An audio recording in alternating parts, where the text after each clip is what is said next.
இன்று பிறந்தநாள் காணும் இனிய உள்ளங்களின் நல்ல எண்ணங்கள் வெற்றி பெற்றிட எம்டிபி ஃபிக்சர் சேனலின் இனிய பிறந்தநாள் நல்வாழ்த்துக்கள். இப்போ இந்த வீடியோவில் ராயல் என்ஃபீல்டுடைய கிளட்ச் பிளேட் மாற்றுறது எப்படின்னு பார்க்கலாம். இது தெண்டர் பேட் மாடலுங்க. இதுக்கு ஃபஸ்ட்டு ஆயில் ரிமூவ் பண்ணிக்கோங்க. இது ரிமூவ் பண்ணுற பொழுது பார்த்திங்கன்னா மேலே ஏருக்கோசரம் ஆயில் இன்செர்ட் பண்ணுற இடம் ரெண்டா பக்கமும் 2 போல்ட் இருக்கும். அதை ரிமூவ் பண்ணி கழட்டிக்குங்க. அதுக்கு அடுத்தது ஒரு சைடு ரிமூவ் ஆனோன்னா இன்னொரு சைடு முன்பக்கத்தில் ஒரு ஆயில் ரிமூவர் இருக்கும். அந்த இடத்துல பார்த்திங்கன்னா ஓப்பன் பண்ணிங்கன்னா அதில் கொஞ்சம் ஆயில் வருங்க. அதுக்கப்புறமா கிளட்ச்சு ரிமூவ் பண்ணிக்கலாம். இந்த மாதிரி கிளட்ச்சு லிவரை அந்த ஒயரை ரிமூவ் பண்ணிவிட்டு இந்த நட்டெலாம் கழட்டி அந்த பூட்டை கழட்டி கரெக்டாக அந்தந்த என்னென்ன கழட்டிங்களோ அதில் போட்டுருங்க. மிஸ் ஆகிட போகுது. இப்போ ஆயில் ஒரு 2 லிட்டருக்கு பக்கமாக வந்துருக்குங்க. இப்போ அந்த சைடு கேப் கழட்டினோம்னா இந்த ஃபுட் ரோஸ்ட் கழட்டி ஆகணும். கீர் லிங்க் கழட்டி ஆகணுங்க. கீர் லிங்க்கும் கழட்டிட்டு ஃபுட் ரோஸ்ட்டையும் கழட்டிட்டு அடுத்தது சைடு ஸ்டாண்டு பார்த்திங்கன்னா ஒன் சைடு லூஸ் பண்ணி விட்டு இன்னொரு சைடு பார்த்திங்கன்னா நீட்டாக போல்ட்டாக இருக்கும். அது சும்மா லூஸ் பண்ணி விட்டு நீங்கள் ஸ்டாண்டை மட்டும் கீழே இறக்குங்க. அதுக்கு அடுத்தது 8 சைஸ் பாக்ஸ் வச்சு இந்த கப்புக்கு வர அந்த போல்ட்லாம் கழட்டுங்க. எல்லாமே ஒரே அளவு நீளமாக தான் இருக்குது. கழட்டும் போதும் எதுக்கும் செக் பண்ணிக்கோங்க. வித்தியாசம் இருந்தால் அந்தந்த போல்ட் அதில் போடுங்க. மாற்றி போட்டிங்கன்னா மறையோ அல்லது ஸ்டெட்டோ போகிறதுக்கு வாய்ப்பு இருக்குங்க. எல்லா போல்ட்டும் ரிமூவ் பண்ணிட்டு லைட்டாக கையில் தட்டினீங்கன்னா கேப் விழுவுங்க. சுற்றில கித்தியில் தட்ட வேண்டாம். கையிலேயே தட்டினா போதும். தட்டி விட்டு வெளில இழுங்க. அந்த கப்பு வெளியே வந்துடும். கப்பு வெளியே வந்தோன்னா அந்த இடத்துல கிளட்ச்சு சரியாக ஒர்க் ஆகுதா பாருங்கள். அதில் ஒரு பேரிங் இருக்கும். அந்த பேரிங் நல்லா இருக்கான்னு செக் பண்ணிக்கோங்க.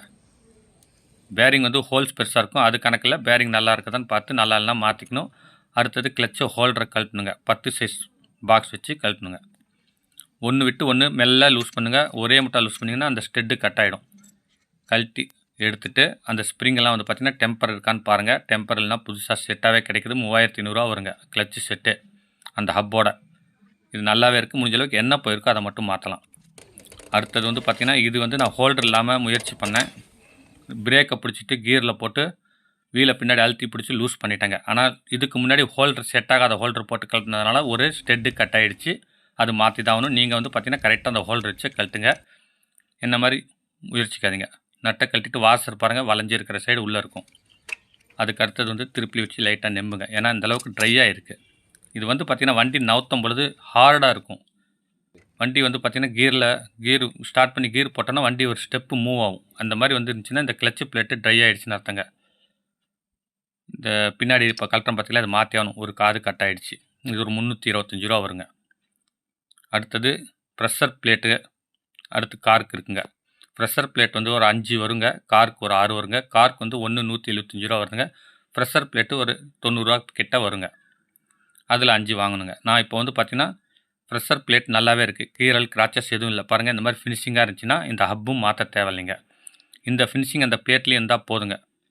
அடுத்தது இங்கே பார்த்திங்கன்னா செயின் ரிமூவ் பண்ணுறதுக்கு இங்கே ஒரு லாக் இருக்கும். அழுத்தி விட்டு அழுத்தினீங்கன்னா செயின் லூஸ் ஆகிடும். அப்போ தான் பார்த்திங்கன்னா மறுபடியும் கிளட்ச் ஹப்பெல்லாம் உட்காரும் அதில். இது 1050 ரூபா வருதுங்க. 6 பிளேட் ஒரிஜினல். இது ஆயிலில் ஊற போட்டுருங்க ஒரு 1/2 மணி நேரம். அதுக்கு அடுத்ததாக பார்த்திங்கன்னா இது ஒரு 325 ரூபா வருது. என்னுடைய தவறால் அது உடஞ்சி போனது. இது இருந்தாலும் நீங்கள் கவனமாக அந்த ஹோல்டர் வச்சு கழட்டினா போதும். இப்போ கடையில் போய் நான் ஹோல்டர் வாங்கிட்டு வந்துட்டேன். பழசுக்கும் புதுசுக்கும் வித்தியாசம் பாருங்கள். இப்போ புதுசு நான் ஆயில் அப்ளை பண்ணதை அப்படியே வச்சு ப்ரெஷர் பிளேட் எந்த வாட்டத்தில் வைக்கிறோமோ அதே மாதிரி 5 பிளேட்டும் வைங்க. இதில் திருப்பி பார்த்தீங்கன்னா தெரியும். ஒரே மாதிரி அதாவது கட்டிங் ஃபினிஷிங் தெரியும். புதுசு இருந்தாலும் சரி பழசு இருந்தாலும் சரி ஒரே மாதிரியாக வைங்க. ஒன்று ப்ரெஷர் பிளேட் ஒன்று. அதுக்கு அடுத்தது கார்க்கு. ஃபஸ்ட்டு கார்க்கு ப்ரெஷர் பிளேட்டு கார்க்குன்னு இந்த மாதிரி போட்டு ஃபுல்லாக கம்ப்ளீட் பண்ணிவிடுங்க.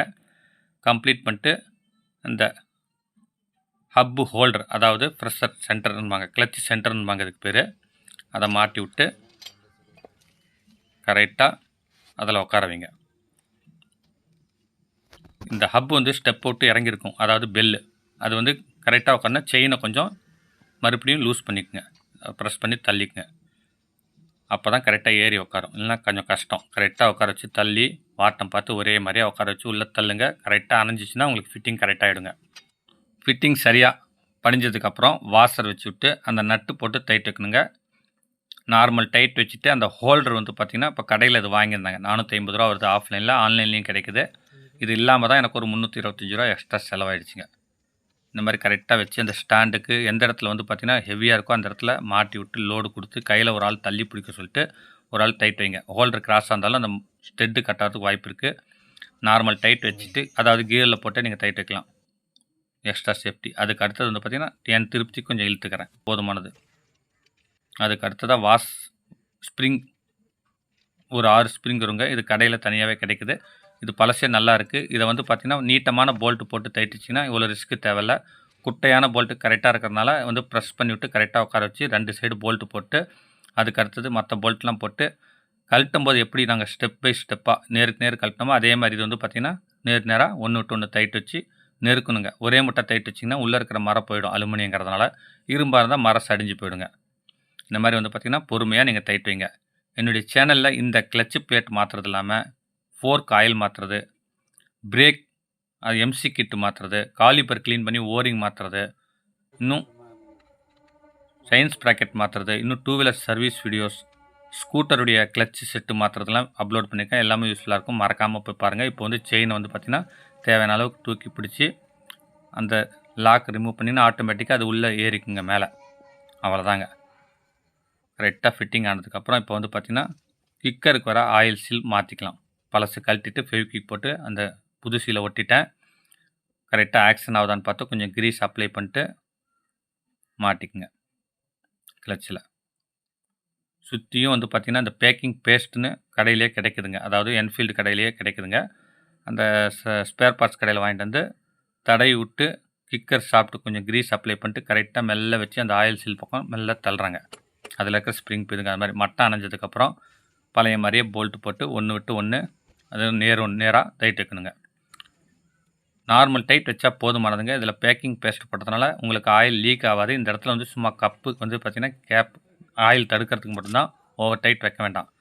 வேணுன்னா அடுத்த நாள் லீக் ஆனிச்சுன்னா டைட் வச்சுக்கலாங்க. இப்போ வயரை மாட்டி விட்டு கிளச்சை வந்து பார்த்திங்கன்னா நெருக்கி விட்டு அந்த வயரை லாக் பண்ணிவிட்டு ஓரளவுக்கு ப்ளே வச்சுட்டு நீங்கள் வந்து டைட் வைங்க போதும்.